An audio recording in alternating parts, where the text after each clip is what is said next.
Welcome, everyone. Our topic today is World Leaders Are in Turmoil. Let me introduce Steve Gottenham. This is the LinkedIn page of Steve. And this is, if you need more information about him, you can access stevegottenham.com. All information are in this page. And this is me, only for registration here. Welcome, Steve. It's a great pleasure to have you here again here with us. Hello, Armando. I hope you're enjoying your summer. We're having a very cold winter in the Yeah, United States. yeah. Here's hot in Brazil. It's hot. Let me see, 26 degrees centigrade now. Okay. Uh, Steve, let's start with a very important point. It seems to me, and not only to me, of course, for more people than only to me, but that the leaders are having opposing views. They are confusing and confused about climate change and energy. So there is no convergence among them. I would agree. And we can go through some background, but you're right. A lot of leaders are changing their position about the fear of man made warming, about net zero all the time. And why don't you go to the first slide if you want to? We'll talk about some of the organizations briefly. Sure. So, for more than 20 years now, matter of fact, 30 years, the United Nations has been leading the world efforts to try and so-called combat so-called man-made global warming, including the Paris Climate Agreement there in 2016.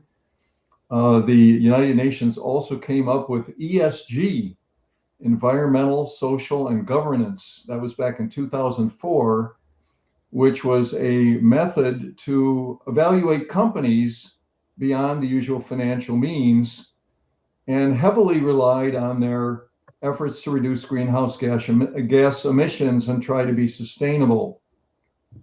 We've also had the World Economic Forum, which is a group of business leaders. They met recently in Davos, Switzerland, as they do periodically, and they had all come out for a sustainable future and net zero by 2050. And there's some second thoughts there. And then, of course, the International Energy Agency, who has wanted to get rid of coal, oil, and natural gas for a while and replace those with renewables. But their recent forecasts say that we're going to have coal, oil, and gas for many years. So, and we could talk about a lot of different details here on how the world and world leadership is in turmoil. Yeah, perfect. You mentioned World Economic Forum, and for the United Nations Climate Conference, they had a lot of them, but no effect, no effective reasons, no results, and good directions. How can what you can say about this United Nations conferences? Yeah, you can go to the next slide if you would. Sure. So we've had UN climate conferences for more than 30 years now. In 1992, the United Nations and about 46 other nations and the European Union launched the UN Framework Convention on Climate Change, UNFCCC, and nations agreed at that time they would reduce their greenhouse gas emissions. And then since 1995, the United Nations has been holding these COP meetings, Conference of the Parties. The first one was in 1995, and the most recent one was in Belém, Brazil, of course, Brazil. COP 30, Hmm. just this year. And they've been doing this for many, many years. We had the Kyoto Protocol Treaty in 1996, I think it was, or so, the Paris Agreement in 2015 or 16. But during that period, we've had the world has spent about $10 trillion since 1990 on renewables and on efforts to try and reduce the use of coal and oil and natural gas. But there hasn't been any measurable effect. There has been no fall in temperatures. And the big thing they've been trying to do is reduce the rise in atmospheric carbon dioxide. But as this graph shows, if anything, atmospheric carbon dioxide has been rising a little bit faster every year. And so the UN conferences and all this money we're spending really are not having any measurable effect. And some have said that maybe U.S. emissions, or I should maybe international emissions, are not causing this rise. Matter of fact, if you look at the COVID year of 2020, when world economies dropped about 8%, and we were emitting a lot less carbon dioxide, you don't see any change in the curve. It keeps going up. So it's becoming more and more clear that these conferences just aren't doing anything. But Steve, 400 parts per million is something dangerous for the planet, or not? It's not dangerous. Well, I don't think so. As we've talked about before, we have had a gentle rise in temperature, about 1.2 degrees Celsius rise since 1880, the last 145 years or so. But we've had warmer times in the past. There are many multi-century long periods in the last 10,000 years that are warmer than today, many periods. And there's a lot of evidence that today's climate is not particularly warm. And some scientists will tell you, if you go back in Earth's distant history, we've had much higher levels of atmospheric carbon dioxide, maybe 3,000 parts per million in the atmosphere rather than 400. So, 400. I think this, again, I think the evidence shows that this rise is driven by nature, not human emissions. And therefore, all of our efforts to get to net zero really are not going to affect that rise in a measurable way. Mm-hmm. Mm-hmm. Mm-hmm. Steve, there is a guy called Fatih Birol. He's an economist, and he's president of International Energy Agency. And I remember on May 2021, he said he oriented to stop new exploration, new oil and gas exploration at that time. But developing countries use what they use. They use coal, they use oil, natural gas. So there is no way to abandon this production. They do, yeah. You can go to the next slide. We have a picture of Director Birol and his quote. Yeah. And but it's sort of interesting. And every year the International Energy Agency puts out these forecasts for what's going to happen to coal, oil, and gas. And they'd hoped coal had stopped rising, but we used more last year than any year in history. And the recent forecast by the International Energy Agency shows that use of petroleum is going to continue to rise to 2050 in at least one of their cases, and gas is expected to increase by 30%. You can go to the next slide. And one of the big reasons, of course, is that there's a huge amount of need around the world. We still have, I think, our Energy Secretary Chris Wright has said that the wealthiest billion people in the world use the average of 13 barrels of oil a year per person, but about 7 billion people only use about 3 barrels of oil a year per person. They use much less. And many people don't have electricity. We have 700 million people without access to electricity, about 2 billion that have blackouts and brownouts. Many of those are in Africa and in Southeast Asia and India. And this is a graph of the coal-fired power plants around the world. Still more than 6,000 operating, more than 1,000 in planning or under construction. And the number for end of 2024 was that coal provided 34% of world electricity.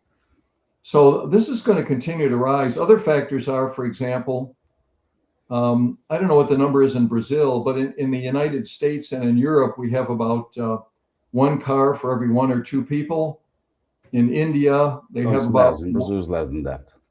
Yeah, in India, it's only 1 car for every 10 people. Wow. And in many areas of the developing nation, it's much lower. And these people are going to develop, and they're going to put in modern appliances and equipment. We also use in the United States and in Europe about 15 times as much plastic per person as people in the rest of the world use. So nations are going to continue to develop, and the way to do that is hydrocarbons. you can't do that with wind turbines. You Yeah, can't yeah, I produce know that. cars with wind turbines, and you can't produce plastic with wind turbines, and so that's the way the world is going to go. Yeah. So you need refined products like naphtha to petrochemicals and to manufacture these products. Yeah. Yeah, Steve, there are three magnific letters, ESG, but yeah. the, it seems that these criteria have been cooled. Is not going well. What caused this, let's say, abandon of ESG? Well, again, that was, as I mentioned, the United Nations brought that forward in 2004, and then a lot of groups adopted environmental, social, and governance. We had Climate Action 100 Plus, which was a group of financial institutions. There was another group, and next slide, by the way, um, another group called the Net Zero Banking Alliance, which had many of the world's banks that all said they wanted to do ESG. So put up the next slide. I've got a couple logos from those folks. Mhm. There you go. One more. And they all signed up to this about 4 or 5 years ago. But what happened was there was a big backlash, particularly in the United States and then a little bit in Europe. There were more than 100 bills passed in the United States that were going to penalize these big funds like BlackRock that had gone forward with ESG and a lot of these other banks. And so they all started to leave. The Net Zero Banking Alliance collapsed within about 5 years. The Climate Action 100 Plus has had dozens of firms leave. Firms from Europe also pulled back. And then when Mr. Trump was elected in his second term, Mhm. these people just started leaving like crazy. So ESG has really disappeared. And BlackRock was another one headed by Larry Fink, who said that we all ought to get to net zero by 2050. Every company ought to address global warming, but this is kind of falling down right now.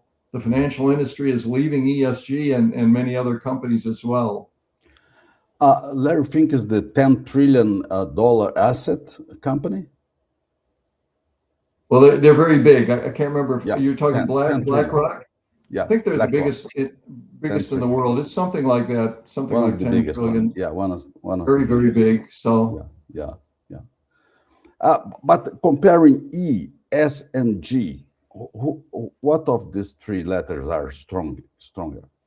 well, I think the environmental was the big thing. It became certainly, governance and social are important, but the environmental and the push for net zero and the push to stop greenhouse gas emissions, that was the big driver for all of this. And that is now going away. Hmm. And we'll talk a little bit more about that. But we should talk about the other thing that is driving this, and that is the artificial intelligence revolution Hmm. that we've talked about quite a bit in the past. You can put up the next slide. So as we talked about in the past, just 3 years since ChatGPT came out with the AI chatbot, this has taken over the world in many ways. It's the fastest growing industry, building data centers all over to run AI. We have the big tech AI firms spending huge amounts. Microsoft, Amazon, Google, and Meta last year spent over $380 billion Hmm. building data centers, mostly in the US, but across the world. That's bigger than the gross domestic product of more than 140 nations. And this year they're going to spend, they've added them all up, and they're going to spend over $600 billion building data centers. I mean, these Big numbers numbers. are just astronomical. Yeah, big numbers. Now, and I'll give you an example of how this has changed. You can pop up the next one. Next slide. Yeah, this is a picture of Larry Fink, Oh, and yeah, he 10 was the trillion dollars. Yeah, CEO of BlackRock. BlackRock. He was also co-chairman of the World Economic Forum. And just a couple of years ago, the World Economic Forum said that we should go to net zero by 2050. And let's see, I'm trying to remember the name of their campaign here. Mm. Oh my, where is that? Oh, they called it the Great Reset for Sustainable Development. This was in 2020. Mhm. 4,500 leaders signed up to this thing to reach net zero by 2050 or sooner. Mm. But go ahead. No, please go ahead. But Mr. Fink just a couple weeks ago stated at the World Economic Forum conference that, quote, you cannot rely solely on intermittent sources like wind and solar. You need dispatchable power because these data centers cannot simply turn on and off. So he has recognized that you can't run artificial intelligence on renewables. Yeah. You have to have hydrocarbon fuels. Yeah. So this is another big reversal. This is as big as Bill Gates saying that we should stop worrying so much about emissions, as we talked about a month or two ago. You mentioned the friend of Epstein. Okay, no problem. Well, whatever. Don't get me going on the Epstein thing. But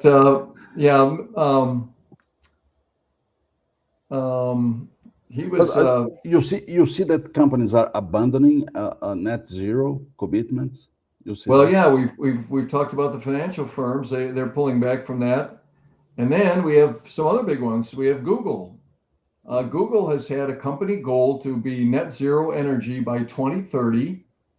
But last year they admitted that their emissions from all of their efforts were up 48% in the last 4 years or 5 years. So they're going far in the other direction. They're building all these data centers, and a lot of them are powered with gas. And then in the oil industry, about 2020, we had this big movement. All the oil companies said they were going to do renewables. The most visible one was BP. By the way, you can put up the next slide. Mm-hmm. 1 second. BP of Europe and an international firm said that, well, they had a new advertising campaign. They said BP now means beyond petroleum. And they pledged to cut their petroleum and their hydrocarbons by 40% by 2030. Well, just this year, they've walked that back. They said they're no longer going to hold to those goals. They found they couldn't make any money on renewable programs, and Exxon and Shell found the same thing.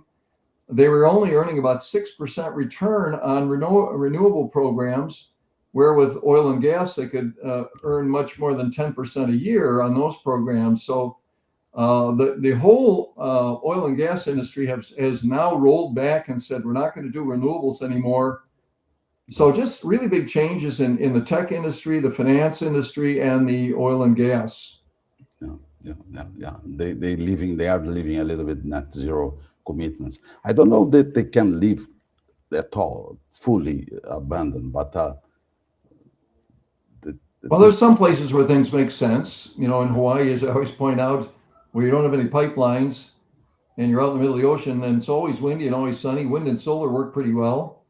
But if you're in Minnesota where it gets cold, we got these cold winters, it's not such a great idea. So, yeah. We need to use energy sources where they make the most sense and not think that we're going to stop the oceans from rising if we put in renewables. That's just not going to happen. Yeah.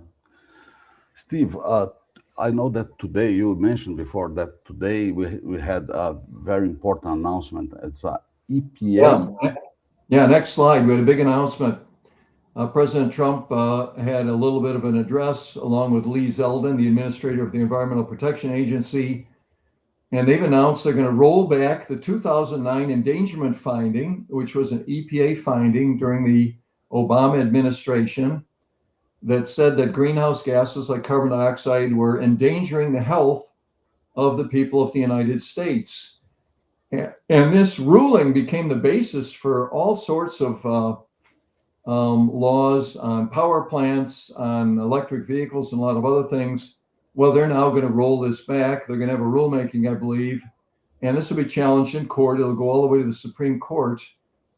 But really, I think they're right. I think, the original Clean Air Act of 1970 and the succeeding versions said that the EPA and the United States government are responsible for pollution laws. Mm-hmm. But the Clean Air Act didn't mention carbon dioxide. It didn't mention greenhouse gases. Yeah. It talked about things like lead and sulfur oxides and nitrous oxides and those sorts of things. So I think the EPA really overstepped its bounds. They had no support from Congress to do this, and they went and did this endangerment finding, and now it's going to be rolled back. And by the way, Mr. Trump has called this the biggest reduction in regulation in history. The White House is estimating that the deregulatory costs will be $1.3 trillion in savings. I think that's over 10 years probably, but very, very big numbers by getting rid of this endangerment finding. Yeah. Steve, Paula Kerber is asking you, what about data centers in space of Elon Musk? Elon is planning to put, I don't know exactly what, in space to make energy. Yeah, Mr. Musk has just made an announcement the last week or two. I think he's combining SpaceX and XAI, his AI data center company. He wants to do data centers in space. I'm pretty skeptical about that. You know, and he wants to put them on low Earth orbit satellites that are zooming around only about 300 miles up. That will help reduce the time lag and transmission losses. But, you know, if you got to go up there and replace a bad board or something, it's going to be very expensive. How can he transmit energy from space to the planet? I cannot see. Well, they have big antennas. They have a big antenna on the ground and a big antenna in the air, and they get a lot of gain. Wow. But you have a lot of losses transmitting information. So when it happens, I'll believe it. I think in the short term, there are many places where you can build data centers. Although there is rising opposition. We talked about last time I was with you, but it's happening around the world. We just have to see, and if they get a few up there and they work and they're cost effective, then maybe another breakthrough for Mr. Musk. But until then, I'm kind of skeptical. Yeah, me too. Me too. But Steve, let me see your opinion, because Mr. Trump and Trump administration is attacking climate change and green energy on several fronts. Yeah, you see that is some kind of exaggeration. Is too much impact and attack or not? Well, it's more than I expected, more than many people expected. Next slide, if you will. Sure. Of course, last summer we've talked about how they passed the One Big Beautiful Bill Act in Congress, and that eliminated tax credit subsidies for wind and for solar. We've been subsidizing wind since 1992. It also rolled back tax credits for new and used electric vehicle purchases. Mm-hmm. And by the way, electric vehicles plunged last quarter, 37% electric vehicle sales in the United States because those credits were gone. He's also fighting battles to stop offshore wind. The U.S. government owns the offshore land from 3 miles offshore to 100 miles offshore or something like that. And you have to get a permit from the government. Well, he's halted all of those. And that's really slowed down the industry. Then he's also trying to shut down 5 systems that already have their permits on the East Coast. So far, the courts have ruled against Mr. Trump, though, in all 5 cases. So those may go forward. But these are really big impacts on the wind and the solar energy and the electric vehicle industry in the United States. Mm-hmm. Mm-hmm. Mm-hmm. You know, of course, Antonio Guterres from United Nations was an unreliable speech. Every time it was an unreliable speech. He's focusing on renewables a lot. How do you see this guy representing United Nations and saying those things? Well, it's he's going to have to do it without the United States, it looks like. Next slide, if you will. Yeah, Trump also last month introduced an executive order that was titled "Withdrawing the United States from International Organizations, Conventions, and Treaties that are contrary to the interests of the United States." Oh. And so he is the first country in the world to withdraw from the United Nations Framework Convention on Climate Change. There are like another 188 nations in it, including Brazil. And he's cut off funding to all sorts of UN programs. And I think Mr. Gutierrez is telling him that he owes $4.5 billion to the UN, but I don't think he's gonna. I don't think he's going to provide that. and, and how can he survive without this money? It's impossible to survive. Well, they do have a budget deficit right now, and Yeah. they are trying to. The UN is trying to make that up somehow. But we also had Secretary Scott Bessent has announced a withdrawal from the. Let's see, what is it here? The Green Climate Fund. Mhm. And that's a big organization also that the U.S. has been giving money to, along with other nations, for quite a while, to try and promote renewables. And so the U.S. is charting its own path here across the world. We'll see if some other nations will follow as well. Mhm. Mhm. So, Steve, let me see if I can make a conclusion, if you agree or not. So, a fossil fuel Sure. will stay strong for several years or decades in front, Yep. but not by the US position, but the reality of the planet demands. Is it correct? I think so. Yes. You need gas for data centers. You need oil and natural gas and even coal in many places around the world. Those are going to continue to grow. The Mhm. best thing we can do is to reduce real pollution. You know, we put scrubbers on coal plants, handle coal waste. Um, Decarbonize, maybe? yep, do those sorts of things. Sure. Mhm. Paula Carey is saying that she loved uh, the speech. Great. Thank you, Paula Kerber. And another, let's China become green. Because China is totally coal and what else? Coal Well, is the, they have the most wind turbines in the world, but they also get about yeah, 60% of their electricity from coal plants. yeah, yeah. So Right. they're doing a lot of that. Anyway, folks ought to go get my book. Next slide. The Mhm. Green Breakdown, the coming renewable Oh, energy yeah. failure, Mhm. and it's a complete discussion of power plants, home appliances, electric vehicles, heavy industry, heavy transportation, carbon dioxide capture and storage, green hydrogen, a lot of different topics, and points out how net zero isn't going to happen.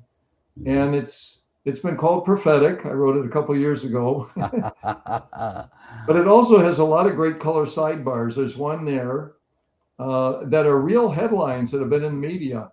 There's a company that's actually was producing a $110 T-shirt that would suck carbon dioxide from the atmosphere.